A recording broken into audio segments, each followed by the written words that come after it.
تحفظ دین کا کارواں رواں دواں، علماء کا ساتھ دو، آؤ سب کے سب یہاں۔ ہم لوگوں نے، بہت معافی کے ساتھ کہتا ہوں، ہم لوگوں نے دینی خدام کو اپنا خادم سمجھ رکھا ہے۔ خادم ہے لوگوں کا، کام ہی کیا ہے صاحب؟ مسجدوں کا کام ہے، امامت کرنا کام ہے ان کا، مؤذنی کرنا کام ہے ان کا، تنخواہ نہیں دے رہے ہیں کیا تنخواہ دیتے ہیں آپ لوگ؟ کیا تنخواہ دیتے ہیں آپ لوگ؟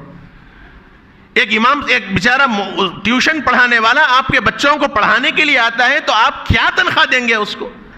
کیا قرآن کی، کیا حدیث کی، کیا دین کی کوئی قیمت لگا سکتے ہیں آپ؟ کس کی مجال ہے کہ قرآن و حدیث کی قیمت لگا سکے؟ لیکن بڑا احسان کر دیا آپ نے، امام کو تنخواہ دے دی تو یہ سمجھ رکھا کہ صاحب تنخواہ دیا ہم نے۔ تنخواہ، تنخواہ، کبھی غور کیجئے معنی پر۔ تن کے معنی جسم کے ہیں اور خواہ کے معنی چاہنے کے ہیں۔ ایک جسم کو جتنی ضرورت پڑتی ہے اس کا نام تنخواہ ہے۔ کبھی غور کر لیں ہم نے دینی خدام کو کیا تنخواہ دیا؟ ہمارے اپنے گھر کے اخراجات سے دینی خدام کے اخراجات کو بھی کبھی کمپیئر کر کے دیکھیے کہ ان کی ضرورتیں کیسے تکمیل پاتی ہیں۔ مسجدوں کی کیا تنخواہیں ملتی ہیں امام کی اور مؤذن کی، اور دینی خدام کو، ٹیوشنز پڑھانے والوں کو کیا آپ دیتے ہیں؟ آپ کے گھر کے اخراجات کا عالم یہ ہے کہ ماہانہ 30، 35، 40 ہزار میں بھی رونا آپ کا برابر برقرار ہے، اور دینی خدام کو 8، 10 ہزار، 15 ہزار تنخواہ دے دی تو یہ سمجھتے ہیں ہم نے فرض ادا کر دیا۔ بیماریاں ان کے گھر لگی نہیں ہیں؟ کیا ضرورتیں ان کے پاس نہیں ہیں؟ کیا شادی اور ضرورتوں کا مواقع ان کے پاس نہیں ہے؟ میرے بھائیوں، یہ وقت کی نزاکت ہے، یہ دینی خدام کو اپنا مقتدا بنائیے، احترام کیجئے ان کا، اور جب تک احترام نہیں ہوگا خدا کی قسم دینی ماحول اور مزاج ہم لوگوں کے اندر نہیں آئے گا۔ میں یہ نہیں کہتا کہ دودھ کے دھلے ہیں سب، غلطیاں ہر دو سے ہوتی ہیں، ہم سے بھی غلطیاں ہوتی ہیں، اور ہماری اپنی مجلسوں کے اندر اس کا باضابطہ مذاکرہ ہوتا ہے۔ ایک امام صاحب اگر اپنے فرض منصبی میں کوتاہی کرتے ہیں تو کبھی دل بڑا رکھنا چاہیے کہ صاحب ان کی بھی ضرورتیں ہیں۔ ایک مؤذن سے اگر اس کی ضرورتوں میں تکمیل میں کوئی کوتاہی ہوتی ہے تو یہ سمجھنا چاہیے کہ وہ بھی انسان ہے، اس کے لیے بھی کچھ ضرورتیں ہیں۔ ایک گھر پہ پڑھانے والی ٹیوشن استاد اگر آپ کے گھر پہ کسی ضرورت سے نہیں آتا تو یہ سمجھنا چاہیے کہ وہ بھی ایک انسان ہے، اس کی بھی کچھ ضرورتیں ہیں۔ لیکن دینی خدام کو ہم نے اپنا نوکر سمجھ رکھا ہے، اوپر سے لے کے نیچے تک سب اٹھا کے بول دیں گے۔ یہ ادب و احترام نہیں ہے، یہ خدام ہے دین کے۔ آپ اپنی نماز ان کے پیچھے پڑھ رہے ہیں، امام کے پیچھے اپنی نماز پڑھ رہے ہیں آپ لوگ۔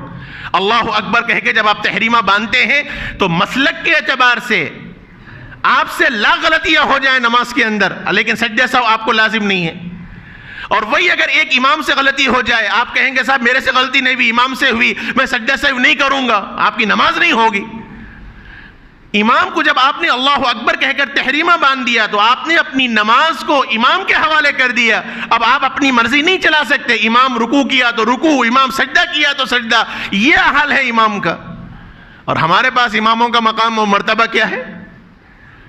مؤذن اعلان کرتا ہے، آپ کو وقت شروع ہونے کی اطلاع کرتا ہے، وہ آپ کو ندا لگاتا ہے، حی علی الصلاح، آئیے نماز کی طرف، آئیے کامیابی کی طرف۔ وہ آپ کو آپ کے دنیا کے جھمیلوں سے نکال کر اللہ کے گھر کی دعوت دے رہا ہے۔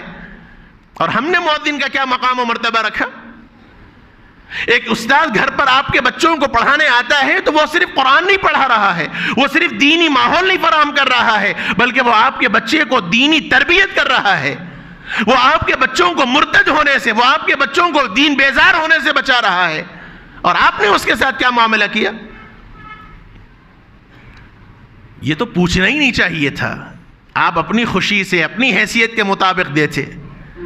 لیکن یہ جو بھاؤ تاؤ کیا جاتا ہے ٹیوشن پڑھانے کے واسطے، کیا لیں گے صاحب، کتنا لیں گے صاحب، بہت زیادہ ہے صاحب، 4 بچے ہیں صاحب، کچھ تو کم کیجئے صاحب، مذاق بنا رکھا ہے دین کا ہم لوگوں نے۔